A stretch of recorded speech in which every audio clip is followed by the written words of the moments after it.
யாருமே ஆடா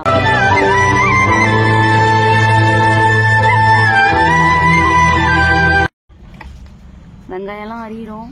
அக்காவோட தட்டிலே வையன் பச்சை மிளகா நான் அப்படியே எடுத்து கொட்டிட்டு வந்தேன். அப்படியே குண்டால சாப்பாடு ஆக்க போறோம் இன்னைக்கு நாங்க. பிரியாணி எப்படி இருக்குன்னு பாருங்க. இது இஞ்சி பூண்டு பேஸ்ட், தக்காளி,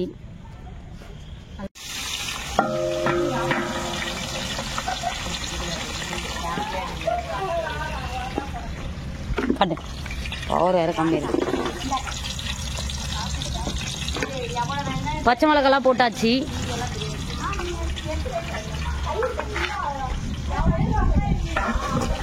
அடுப்புலே செய்யறதுனால கொஞ்சம் ரொம்ப கஷ்டம். நாங்கள் வந்து இதெல்லாம் சமைச்சு இங்கே தெருவில் எல்லாம் சாப்பிட்ற மாதிரி சமைக்க சொல்லியிருக்கேன் அவளை நான். ரொம்ப கஷ்டமாக இருக்கும் அடுப்பில் செய்கிறதுனால. எல்லோரும் சாப்பிட்றதெல்லாம் காமிக்க முடியாது, ஏன்னா எல்லாம் சொந்தக்காரங்க. அதனால் அவள் செய்யறத மட்டும் நான் ஆட் பண்ணிக்கிறேன் உங்களுக்காக. பாருங்கள், பச்சை மிளகாய் போட்டாச்சு. இது பார்த்தீங்கன்னா 10 கிலோ உண்டா. இது பார்த்தீங்கன்னா நான் கிண்டிக்கிட்டு இருக்கேன். அவள் எல்லாம் கொஞ்சம் கொஞ்சம் கட் பண்ணிட்டு இருக்கா. நாங்கள் பிரியாணி, சிக்கன் பிரியாணி செய்ய போகிறோம். வீட்டில் மூஞ்சி காட்டுறோம். சிக்கன் பிரியாணி நாங்கள் செய்ய போகிறோம். வீட்டில் வேற, அதுவும் எங்கள் வீட்லேயே தெருவில் வச்சு நாங்கள் செய்ய போகிறோம். இதெல்லாம் கொஞ்சம் கொஞ்சமாக வெட்டிட்டு இருக்காங்க போட்டு. இன்னைக்கு ஃபுல்லாக தெருவில் இருக்கிற எல்லாருமே நாங்கள் சாப்பிட்ற மாதிரி இன்னைக்கு 10 கிலோ பிடிக்கிற மாதிரி நாங்கள் பிரியாணி செய்ய போகிறோம். அதுக்காக தான். பிரியாணின்னா எல்லாத்துக்கும் ரொம்ப பிடிக்கும். சரி, சண்டே ஸ்பெஷல்னால செய்யணும். ஓகேவா? இது எடுத்துட்டு வரட்டும், அப்புறம் ஆட் பண்ணிக்கலாம். எடுத்துருவாயாமோ? ஓகே, வெங்காயம் எடுத்துட்டு வந்துட்டா. இப்போ கொட்ட போறா. பார்த்தீங்கன்னா உங்களுக்கே தெரியும், அடுப்புலே தான் செய்யறா. ஓகே, இப்போ நாங்கள் வெங்காயம் கொட்டியாச்சு. ஓகேவா? வெங்காயத்தை இப்போ நல்லா வதக்கணும். ஓகே, அவங்க ஒன்னொன்னா பண்றாங்க, நான் வெங்காயத்தை வதக்கிட்டு இருக்கேன். ஓகே, அடுப்பு எரியதுனால புகையில வர கண்ணுலாம் தண்ணி வேற வருது. ஓகே, இது வந்து எதுக்கு அப்படின்னா, நான் வந்து இப்ப என்ன சொல்ல போறதுன்னா, அப்படியா நான் வந்து ஒரு 2 நாளைக்கு முன்னாடி வந்து சும்மா வந்து ஒரு 2 கிலோ இருக்குமா, 1 கிலோ போட்டு என்ன பிரிஞ்சி சாதம் காட்டிக்கிட்டாங்க வெளியவே இந்த மாதிரி அடுப்புல. சூப்பரா இருந்துச்சு. சரி, எல்லாரும் கேட்க ஆரம்பிச்சிட்டாங்க எனக்கு சிக்கன் பிரியாணி செய்ய சொல்லிட்டு. அதனால பக்கத்துல எல்லாம் கொஞ்சம் கலெக்ஷன்லாம் வாங்கி போட்டு நம்ம இன்னைக்கு செய்யறோம். நாளைக்கு சிக்கன் பிரியாணி. ஓகே, 4 கிலோ வை. மொத்தம் 8 பெரிய குண்டா அடுப்புல. அதுவும் இல்லாம இப்ப பாத்தீங்கன்னா இஞ்சி பூண்டு பேஸ்ட் போட்டாச்சு. அவ்வளவுதான், கிளற ஸ்டார்ட் பண்ற வண்டிதான். இஞ்சி பூண்டு பேஸ்ட் போட்டாச்சு.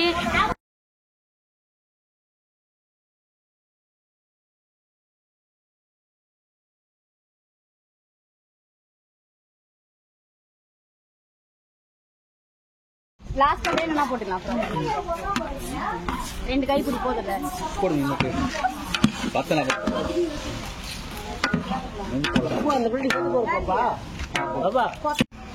கொத்தமல்லி, புதினா எல்லாம் ஓகே போட போறாங்க. தயிர் போடுமா?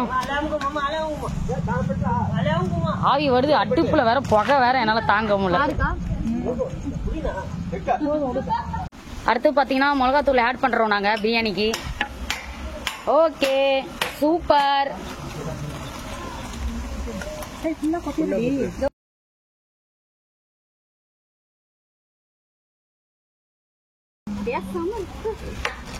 ஓகே, எல்லா மசாலாவும் இப்ப ஆட் பண்ண போறோம்.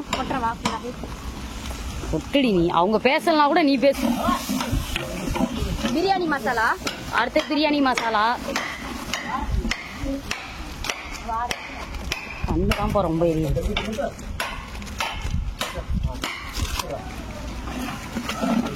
எல்லாத்தையும் போட்டு கிண்டிட்டு இருக்கோம். சூப்பரா. இது மஞ்சத்தூள் ஆட் பண்ணிக்கணும்.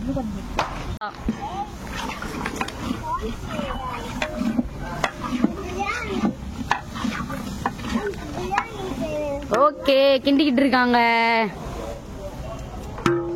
நடா ஒரு ஊருக்கே செய்றாங்களான்னு பாக்குறீங்களா? ஊருக்குலாம் இல்லப்பா, பக்கத்துல எல்லாரும் நாங்க சாப்பிட போறோம், அதுக்காக. இதை கொஞ்ச நேரம் அடுப்பு பிரியாணி. சிக்கன் போட்டாச்சு.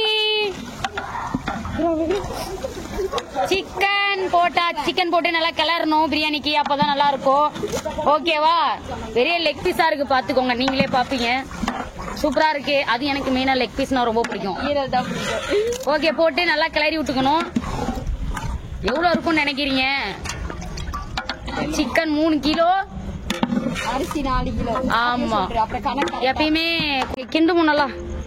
கறி பாத்தீங்கன்னா நம்ம உடையாம இது பண்ணணும். உடைஞ்சா நல்லா இருக்காது, அதனாலவே உடையாம கிண்டணும். பார்த்து பக்குவமா பாருங்க.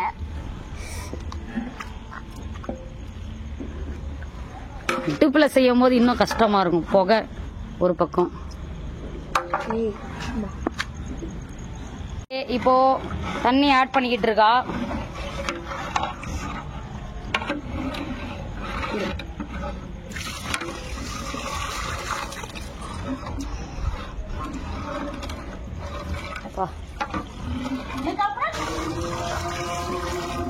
சிடி ரெடி ஆயிருச்சு.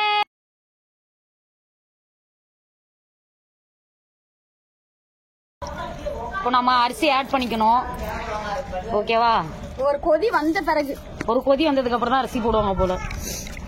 சரி, ஓகே, நாங்க அரிசி போட்டு இப்ப கொஞ்ச நேரம் வேக விட்டுருக்கோம். அதுக்கப்புறம் என்ன ஆட் பண்றேன் மறக்காம கமெண்ட் பண்ணுங்க. இந்த மாதிரி அடுப்புல யாராவது செஞ்சிருந்தீங்கன்னா, இங்க பாருங்க, அடுப்புல செய்யறதா ரொம்ப கஷ்டம். யாராவது செஞ்சிருந்தீங்கன்னா கமெண்ட் பண்ணுங்க மறக்காம. நாங்க ஃபைனலா நெய் போடுறோம். தம் போட்டு அப்படியே மூடி வைக்க போறாங்க. நெய் ஆட் பண்றாங்க. இப்போ லெமன் ஆட் பண்ணிக்கணும் கொஞ்சம் சாப்பாட்டுல. எப்பயுமே புதினா ஆட் பண்ணிக்கிறோம் நாங்க. ஓகேவா? புதினா ஆட் பண்ணிக்கிறோம். ஓகேவா? புதினா போட்டாச்சு. இப்ப நாங்க தம் போடுறத மட்டும் காட்டிக்கிறோம் உங்களுக்கு ஃபைனலா. ரைட்டா இப்ப கிண்டிக்கணும். நம்ம கிண்டிட்ட உடனே அப்படியே தம் போட போறாங்க, பாத்துக்கோங்க. இப்போ போட்டீங்கன்னாக்கா ஃபுல்லா கொஞ்சம் உள்ள நல்லா வேகும். அதுக்காக மேலையும் கொஞ்சம் நல்லா வேகிறதுக்காக தான் இதை ஃபுல்லா போட்டுரும். தம் போடணும், அதுக்காக தான். ஓகே, ரெடி ஆயிடுச்சு ஃபைனலா.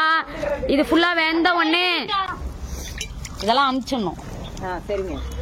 ஓகே, இதெல்லாம் இப்போ தண்ணி ஊற்றி அமுச்சு விட்டுருக்காங்க. பாத்தீங்களா? சூப்பரா அப்படியே மூடி வச்சாச்சுன்னா பச்சடி சூப்பரா இருக்கா. வெங்காயம் எல்லாம் போட்டு சும்மா அப்படியே சூப்பரா ரெடி பண்ணிருக்காங்க, பாத்துக்கோங்க. Super ready. இதுக்கப்புறம் ஃபைனலா wow, super super super super super சூப்பரா இருக்கு. ஓபன் பண்ண உடனே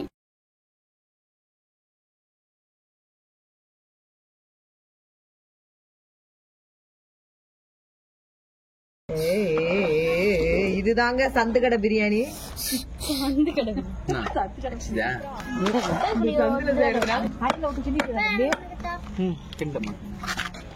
தம் போட்டு இறக்கியாச்சு. எங்க இறக்குனீங்க? அடுப்புல தானே இருக்குது.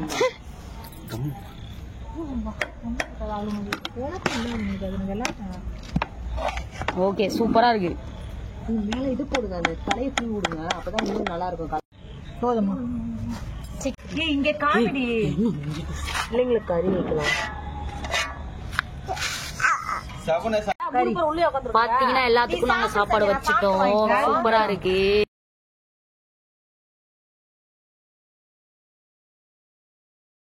பாத்தீங்கன்னா சாப்பாடுலாம் ரெடி ஆயிடுச்சு. இப்ப நாங்க சாப்பிட போறோம் ஃபைனலா. லெக் பீஸ் பிரியாணி, ஈரல் இவங்களுக்கு ரொம்ப பிடிக்கும். எனக்கு லெக் பீஸ் தான் மெயினா பிடிக்கும். எல்லாருக்கும் சாப்பாடு வச்சாச்சு. நாங்க சாப்பிட போறோம். டேஸ்ட் பாத்துலாமா? ஒருத்தர் லைட் பிடிச்சிட்டு இருக்கிறாரு. சூப்பர். வாவ், இந்த மாதிரி ஒரு டேஸ்ட் எங்கேயுமே இருக்காது. அதுவும் எப்படி சொல்றது, அடுப்புல செஞ்சா சூப்பரா இருக்கும் இல்லையா? அது ஒரு தனி டேஸ்ட் தான். இது அன்டைம்ல நாங்க உட்காந்து இவ்வளவு செஞ்சு இவ்வளவு சாப்பிட்டு இருக்கோம். ஒரு 10-15 பேர் சாப்பிட்டு இருக்கோம். யாராவது ட்ரை பண்ணிருந்தீங்கன்னா மறக்காம கமெண்ட் பண்ணுங்க. சாப்பாடு சூப்பர். வெங்காயம் பச்சடி வேற பத்தாது. Leg piece. Okay, bye. ஓகேவா?